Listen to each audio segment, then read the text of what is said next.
उर्दू की आखिरी किताब में इब्न इंशा ने उर्दू अदब और उसके मौजूदा सूरत हाल पर गहरा तज्जिया किया है। उर्दू की आखिरी किताब एक मज़ाहिया, तनकीदी और सादा ज़ुबान में लिखी गई किताब है, जो उर्दू अदब और उर्दू ज़ुबान के मुस्तकबिल पर सवालात उठाती है। ये किताब पहली बार 1 जनवरी 1971 को शाया हुई थी।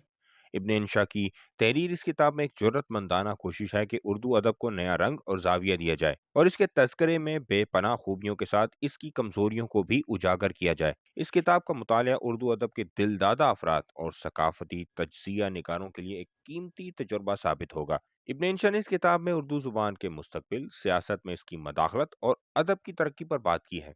उन्होंने मजाह और तंज के जरिए समाजी मसाइल और उर्दू अदब के फुकदान को उजागर किया। साथ ही शायरी और नसर की अहमियत पर भी जोर दिया। इब्न इंशा का मज़ाही अंदाज इस किताब को मुनफरिद बनाता है। वो सख्त मसाइल को भी हंसी मजाक के अंदाज में बयान करते हैं, जिससे पढ़ने वाला ना सिर्फ महफूज होता है बल्कि इन मौजुआत पर गहरा गौर भी करता है। इब्न इंशा ने उर्दू अदब की मौजूदा सूरत हाल को एक चैलेंज के तौर पर पेश किया है, जिसमें उन्होंने हमारे सकाफती रवैयों और नज़रियात को तनकीद का निशाना बनाया है। किताब में इब्न इंशा की गज़लियात और नसरी तहरीरें दोनों मौजूद हैं, जो उर्दू अदब की खूबसूरती और पेचीदगी को ज़ाहिर करती है।